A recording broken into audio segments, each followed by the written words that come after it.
Hello, and welcome to the last weekly reading I will be doing from this little healing home cottage I have been in for the last 18 months. Bittersweet indeed. I found a cat whisker, which for me is always a lucky charm. And most of my stuff is busy being packed up, so it's a very simplistic form of things today. Past tense is really good for releasing pain in the body, and I feel like the past tense thing is going to be a big one because it is definitely a big retrograde season. By the end of the week, we will have Mars joining Mercury on a retrograde space. And protect your heart's definitely a feeling. Maybe it's coming from my own personal lived experience, but I will bring it in for you anyway.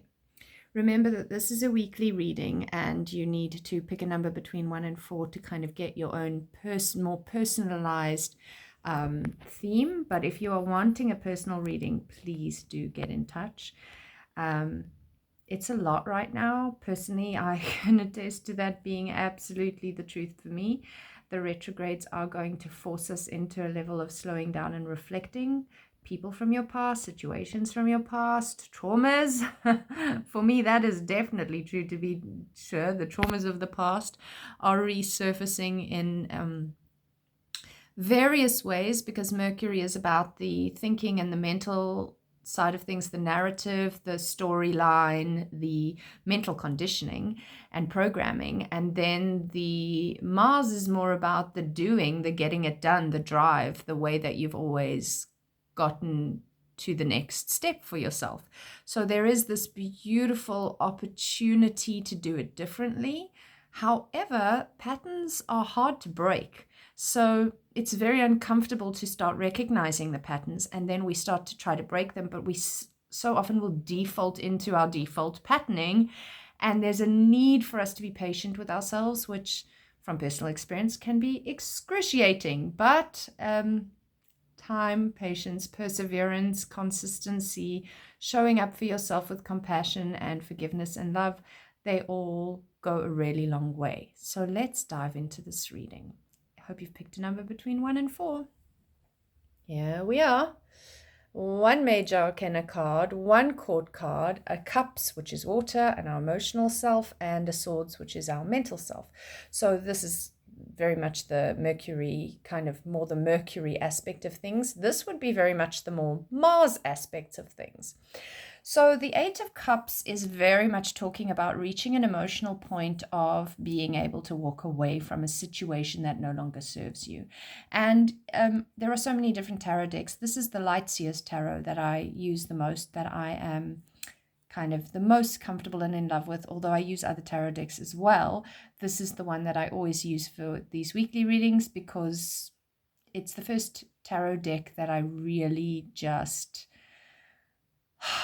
got, I guess, in many ways. This and a lot has to do with the imagery. So what I wanted to say is different tarot decks have different imagery, even though there is a thematic kind of symbolism through every single 8 of Cups card, for example.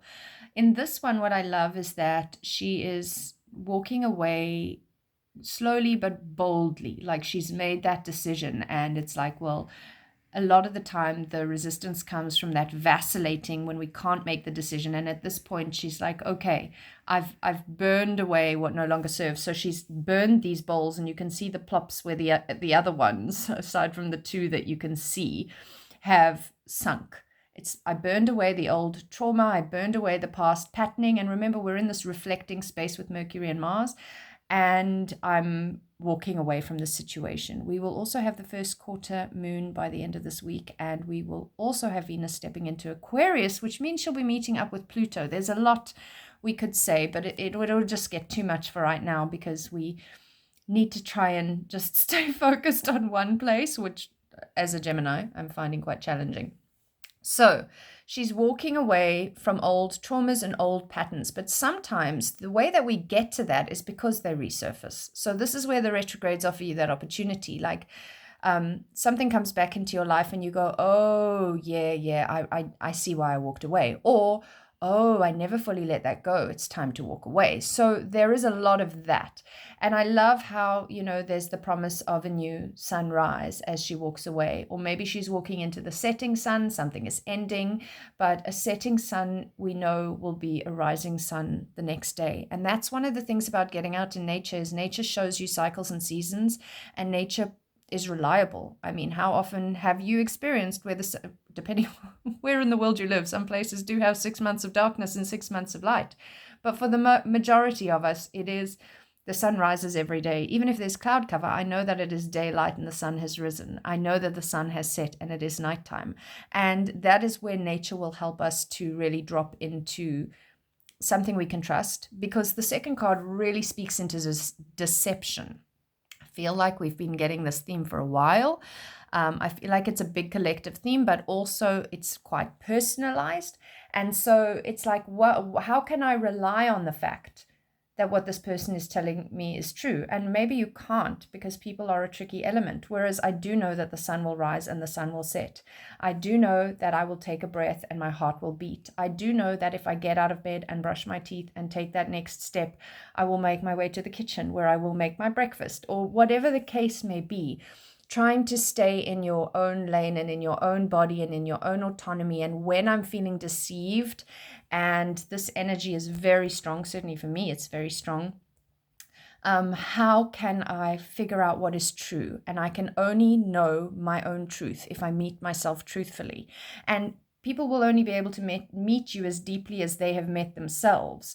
So if people are deceiving you, they are deceiving themselves. If people are trying to hurt you, they are hurting themselves. But that doesn't mean it's okay, and it doesn't mean you have to stick with it. So again, it's okay to walk away when you recognize these patterns for yourself. Here, it's also, you could be looking at, well, am I being deceptive? Am I being out of alignment with my truth? Or do I know who is being out of alignment and deceptive to me? And how can I pivot around that or get more rooted in myself so that it kind of doesn't impact me as strongly? And this is going to be a personal discovery for everyone. I love how we get the sun setting here and the full moon rising here, because a full moon is bright. So the nighttime tends to be more a place where it's easier to hide things. It's easier to be deceptive because you can't see as well as you can in the sunlight. But of course, when there's a full moon, you can see much more clearly, and therefore it's harder to be to hide from these things. So what's interesting is we end this week with a first quarter moon, which means the following week will end with a full moon. So we might see this even as suggesting to us that something will come to light, some deception will come to light by that full moon, and that next full moon will be the Gemini full moon. So depending, especially if you got this card, that might be something to take into consideration. Is this giving me a timeline? I also like how we go from a sunset to a moonrise, because we're going from in the light of day and recognition of things that no longer serve me, I burn that down and I walk away with consciousness into the sunset. Then the moon rises and I have to deal with some of the unconscious stuff, because the nighttime brings up the unconscious stuff. Okay, so there's quite a lot going on here, and it's very mixed between the way I think and the stories I tell, air, swords, and the feelings I'm having and the emotions I'm holding, water, and my reflective qualities. So this in itself is very dynamic and has a lot of juiciness in it if we dare to drop in, which takes time, takes effort, takes energy. And then I almost feel like these two cards are very interconnected. So these two cards are very interconnected, and these two cards are very interconnected. And then there is the bigger picture of the reading. So with the Chariot, the 7 card, we are looking at acceleration, which is counterintuitive to what happens when Mercury is retrograde and Mars are retrograde. They're both really fast-moving planets that want things to happen yesterday. They certainly are uncomfortable in their retrograde, backward-moving process. So there's this hurry up and wait. There's this attempt to accelerate. There's this desire to, but an inability to. Or you might find that you burst into an accelerated thing and then you have to repeat the thing because you didn't do it right, or because you didn't get the full details and you raced ahead and then you realize that you didn't have the right specs on whatever the situation was, and you have to actually repeat or add on or delay or whatever the case may be. So that's tricky. And then with the King of Pentacles there, I feel like there might be a strong, because he's upside down, there might be a strong feeling of I'm obsessing about getting rich quick. That narrative could be very strong here. So if you got the Chariot or if you got the King of Pentacles, I think that's an area to look at. Where am I obsessing about getting everything I want really quickly, or where am I becoming greedy or takey? Because the King of Pentacles in his upright form is a very well-grounded man who, and it can be an actual man or the inner masculine, who has really, went out of focus there, who's really found his way in the world. He's manifested security, financial abundance, the family situation he wants. Everything is feeling good and juicy and nourishing and secure. Upside down, there might be this feeling of insecurity in that, and volatility in maybe whatever once felt secure or what you think you need to feel secure. And whether that is financial, which it absolutely could be in this, as I say, it could be a how do I get rich quick. There again is that Mercury and Mars retrograde feeling where it's like, well, maybe what I would have done to try a get rich quick scheme in the past is not going to work. Maybe wherever I'm trying to learn my lessons faster or create security and safety for myself really quickly, maybe that's not the point here. Maybe there's some things I have to revisit. Maybe there are foundations that are not healthy, that need to be really broken down, and maybe it's a starting from scratch, and maybe I can't rush it, and that's going to be super uncomfortable because the Chariot only knows how to get things done really quickly at his best. And even though he is upright in this, we know that we're in retrograde season and he goes galloping into the King of Pentacles in reverse. So there is this feeling. And again, with the white and the black horse, we've also got the day and the night, the yin and the yang, or masculine, feminine, the conscious and unconscious, the what I can see more easily and what is hidden in the shadows, and working with all these parts of ourselves. And the driver is not actually in control by holding the reins. You see there's no reins, there's no saddles, there's no even harness attaching the horses to the chariot. It's actually more of an intuitive experience, getting control over the parts of yourself for the driver, finding control over accessing both your shadow and light traits, your conscious and your unconscious. I'm not sure why it keeps unfocusing. Sorry about that.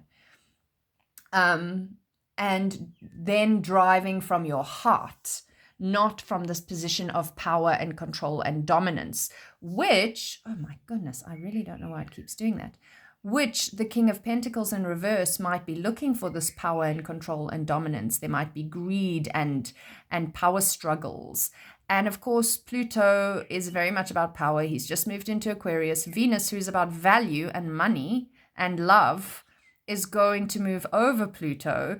And so there is this, by the end of the week, early next week. So there is very much this feel of, what's the big picture of this? And how do I really want to be powerful? Like, what is power really to me? What is security really to me? And maybe it isn't anything that I thought it was. Maybe it isn't the way that I was raised. Maybe it isn't what society told me. And maybe I haven't slowed down and reflected enough to even notice that. And so then in the bigger picture of that, this early process in the Eight of Cups and Seven of Swords that we spoke about earlier is preparing us as individuals to look at the bigger problems within our own lives and within the lives of the people around us, whether they are family, friends, colleagues, and to the societies around us and to the planet, to like the whole of humanity, maybe we should say, rather than the planet.